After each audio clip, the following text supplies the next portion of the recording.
Sawadi, Don Yin, Sawadi Don Chow.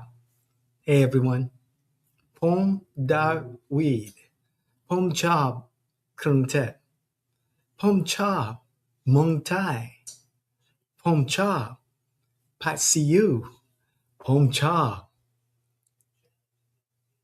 Thai food in general, right? Okay. Hey, I wanted to start that off to kind of give you some context. This is Ground Zero Florida. I am your favorite political innovator, David Washington here. And there's three things I want to talk about that need to be discussed in the context of, just Florida and Florida politics and what matters to Floridians or what should matter to Floridians, right? And one of the things, three things.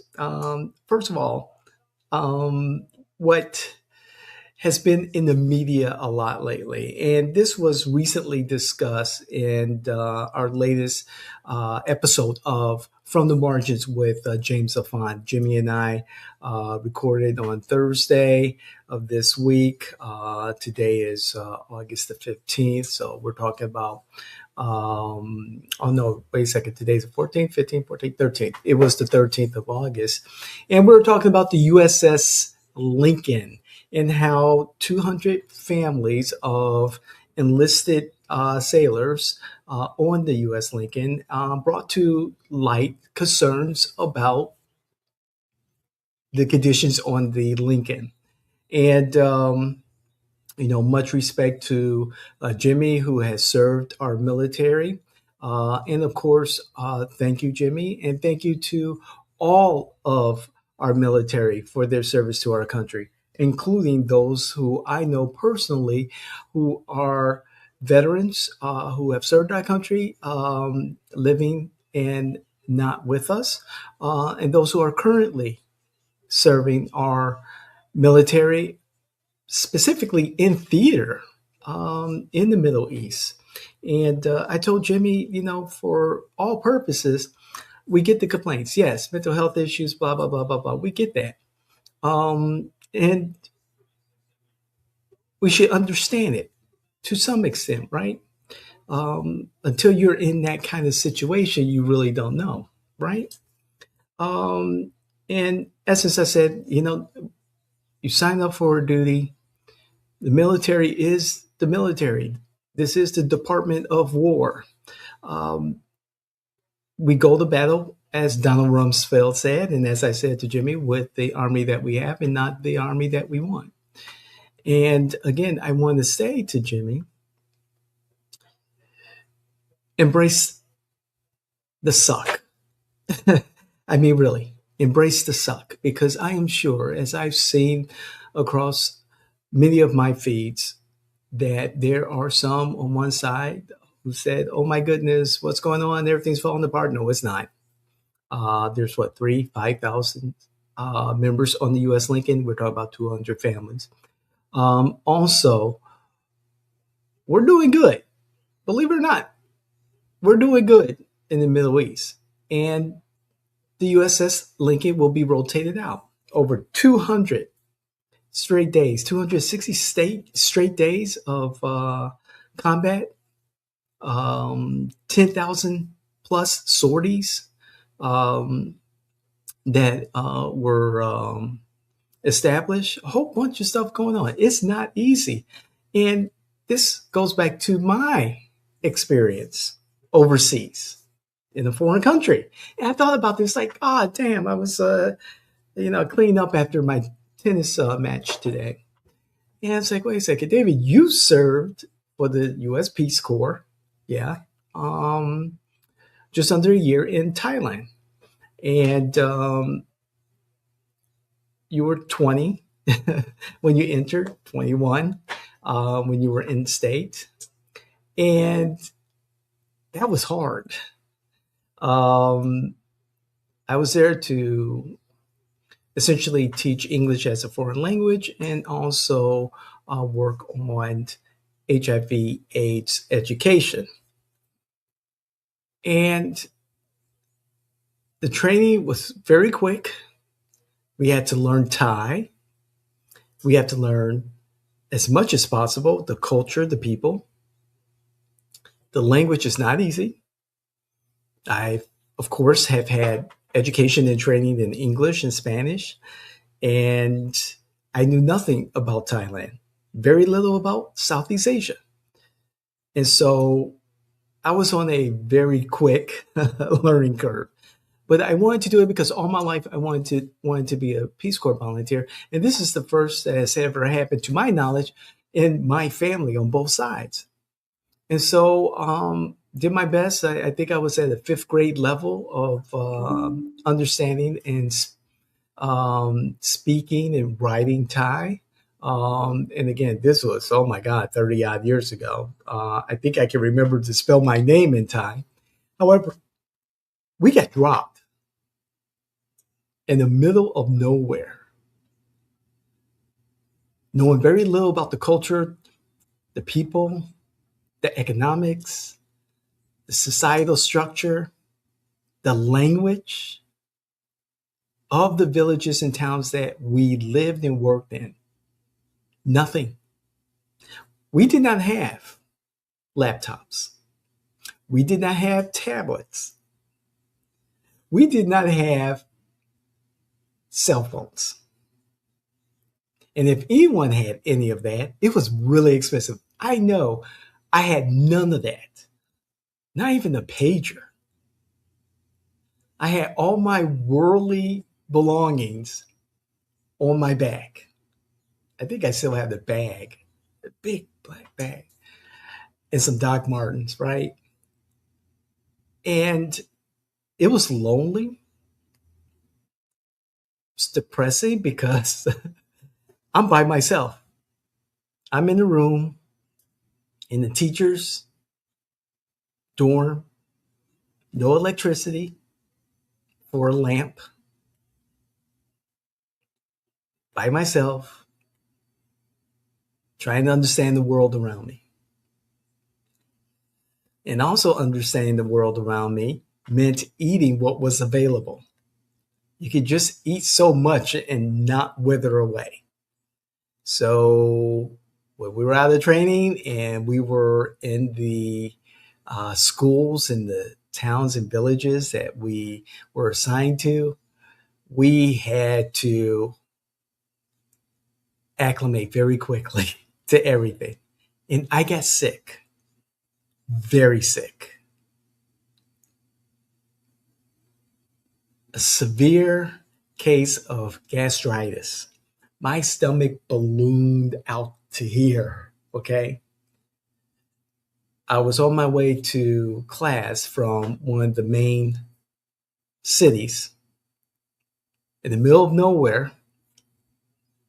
I asked the bus driver in my best Thai to stop the bus because I had to get out, go into a field, and make some patties, make some orange patties.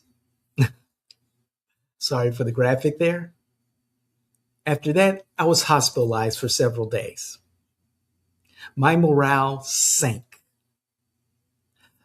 My Peace Corps handlers, the American handlers down at the embassy, I went down to Bangkok. They called me because I was just checked out. They called, say, David, come on in. Let's talk about this.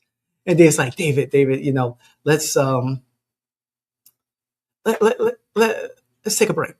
Go to one of the islands, relax for about a month, and just kind of collect yourself. I'm like, I thought about it. It's like, no. No, after that experience, I just did not have it in me. I just didn't. The physical manifestation of my depression was in that illness. The anxiety, being away from family, being away from my other Peace Corps volunteers, being in a foreign country and not feeling the safety as I would have in America, stateside, the familiarity. I left. I went back, several weeks later, stayed a week and visited with friends, but I left. And I get it for some of these sailors. I was in Thailand for, you know, a little less than a year, and yeah, I learned a lot. I learned a lot about the Thai people. I learned a lot about America. I learned a lot about myself, and it was an experience that I will never trade for anything. It's who I am, and it made me a better person. So I just wanted to add that, and I get it. I understand about some of the sailors feeling depressed, the food. I get it. I've been there, but I was dropped right in the middle of the northeast province or northeast area of Thailand, and maybe there's a lot of factors that kind of played into that. And again, I would do it all over again. Okay, so here's the second issue I want to address here in Ground Zero, Florida. Um, is it Ground Zero, Florida? Yeah, Ground Zero, Florida. Yeah, as I, having conversations with Jimmy Afan and the um, from the margins podcast, and I I grew up as a Democrat, hardcore South Side of Chicago Democrat, hardcore for the vast majority of my life. Became educated, started a career, got involved in Democratic politics at 17, organizing, advocacy work, grew into union work. And I had a family. I had real estate. I had an income. I had savings. And things started to look different. That's okay. Still a Democrat. All that fell apart, and had to take a reset, and came here to Florida, Central Florida, and got involved with the Democratic Party. Um, and boy, that was an eye opener. Definitely not the Democratic Party that I grew up with in Chicago. And then I started managing campaigns. Like, whoa, started making a business out of this, a very successful business, especially when you start winning a lot. And then I started looking at the party system closer. I started paying attention to my responsibility as an entrepreneur. I started listening more intently and watching more intently. Like, something? The Democratic Party has lost its way. They left me. It's not the Democratic Party that I grew up with. Its moral compass has changed. Its values has changed. However, I look at the Republican Party, I'm like, oh my God, you're missing so many opportunities to talk about what's best for Floridians. But it appears to be more of a pissing match, ego. And the playbook that Republicans here in Central Florida use are pretty much the same playbook over and over and over again in the election cycles that should have been burnt a long time ago. But insanity has its dance partner, and it's the Republican Party. So there was no refuge there with the Republicans. There was no refuge with the Democrats, and I became a non-party affiliate. And so, talking with Jimmy on this latest show from the margins, something just struck my mind. He likes to refer back to MAGA and Trump and MAGA and you this and you that. And I just kind of sit there like, wait, talking to me, I'm not MAGA. I'm not even the Trump supporter. What I am is support of the policies that this administration puts forward, as I would the Biden administration, which there weren't too many, and the Obama administration, which I think I could go back to, the Lilly Ledbetter Act.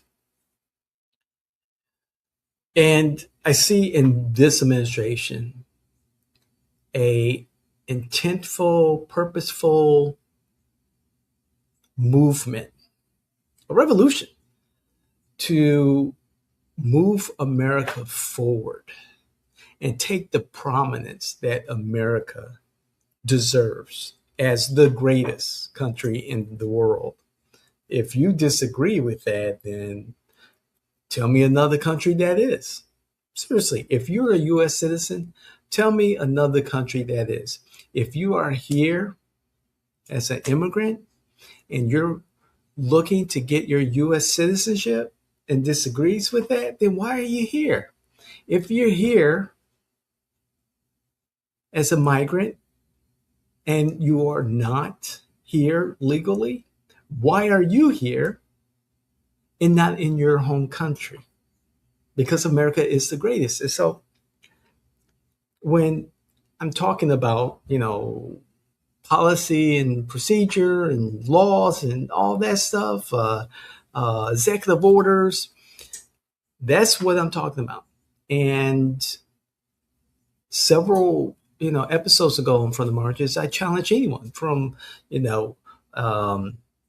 a congressman to a commissioner to, Joe Public to sit down and have an honest conversation about the merits of this administration, the Trump administration's efforts to move America forward.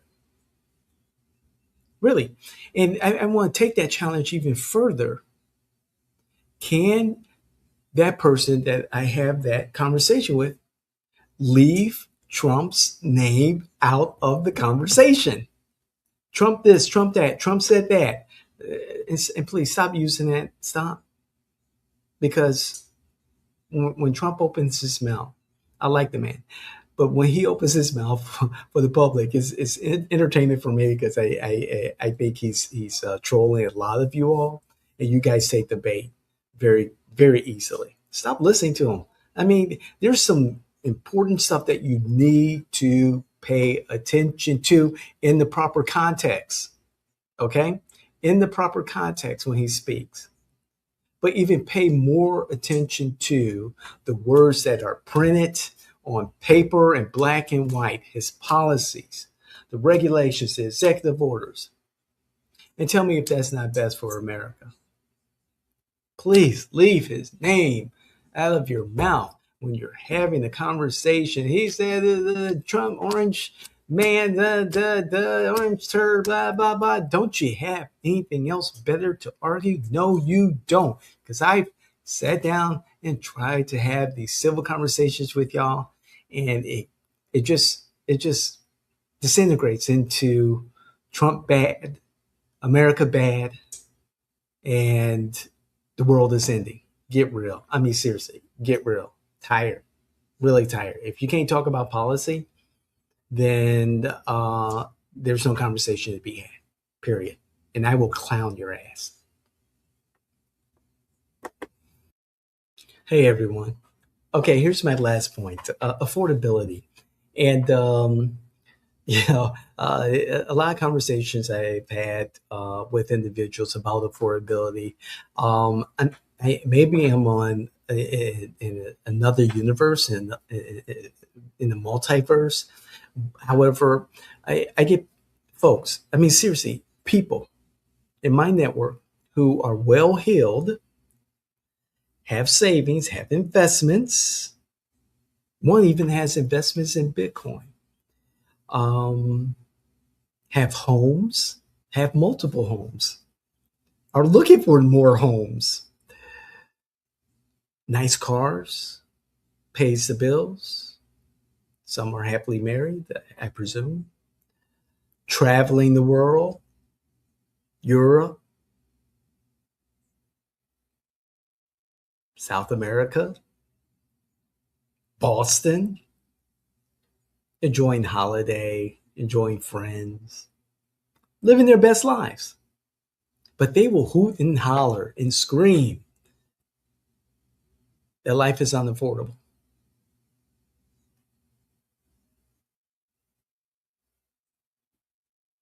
I've traveled a couple of times this year. Airports are doing well. Airlines are doing well. And please don't mention Spirit. I go to the grocery store. I pass by the strip malls. There are restaurants and stores that are closing. There is no doubt about that. However, there are many more that are opening or plan to be opening to replace those stores and restaurants. I see the malls, the flea markets, lots of people. Don't see too many people with, shopping bags. However, it's okay. And then I look at the numbers. I look at the numbers of the people who are voting. August 18th is our primary here in Florida. And I'm just looking at, another thing, show my White Sox pride. Um, White Sox were playing in Detroit yesterday, and they won 9-5. They played to a full house. The day before that, or the game before that, because I believe they had a half day that Thursday. They played to a full house. Things are happening. Went with a friend who's looking for a winter home here in Central Florida, and saw that rent is coming down for many of the places that we were looking at. Places are 98% occupied. Downtown Orlando is a anomaly. It's always empty. But people are out and about. People are doing stuff. Conditions can be better. It's always can. It always can. However, inflation is stabilizing. It's getting closer and closer to the 2% that, the feds are hoping to target. Inflation's not 4, 5, 6, 7, 9%. Get real. Young people today, their value, their wealth is higher when I was their age. And I'm taking that from Bill Maher. He just mentioned that on his show. But regardless, what I want to say is in the exercise I did with Jimmy and with my mom about eggs, affordability is relative. It's relative to the person who is talking about it. And everyone has different circumstances. It is what it is. However, the world is not falling apart. It's just not.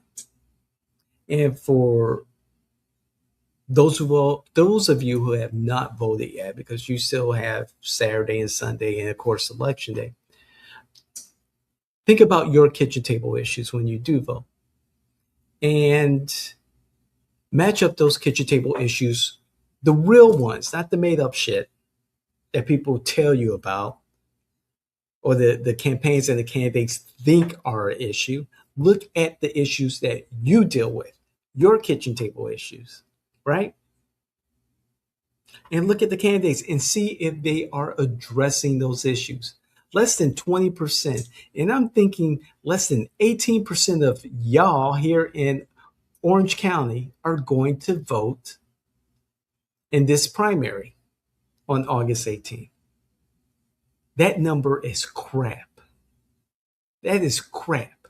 And you want to know who is doing the worst? It's the young people. And for all the candidates who are talking about, helping this community and that community and so forth and so on, young people are not coming out to vote. People making under $50,000 are not coming out to vote. You know who's coming out to vote? My genre, my demographic, 50 and older. That's just the reality across the board, Florida and Central Florida. Of that group of 50 and older, the vast majority of them, 50 to I think 52% recently, as of August 14th, are Caucasian. They make over $150,000. They're married, and their overall wealth is pretty much up there. So, look again at your kitchen table issues and determine what is best for you, your family, and your community, and hold those people accountable. And for those electeds who did not face a challenger in this cycle, write them a letter, tell them why they did not face competition, right? No, really, ask them that question, and you'll be surprised what the answer is. And then let them know that they will still be accountable as your representative, whether it's in Congress or in the state house or whatever. Let them know that you're watching, you're listening, and you expect results. You expect rules, regulations, laws passed that move your situation, your family situation, and your community's situation forward. Bring home the bacon, right? I'm David Washington. This is Ground Zero Florida. Thank you for tuning in. We'll see you next month. God bless. I love you.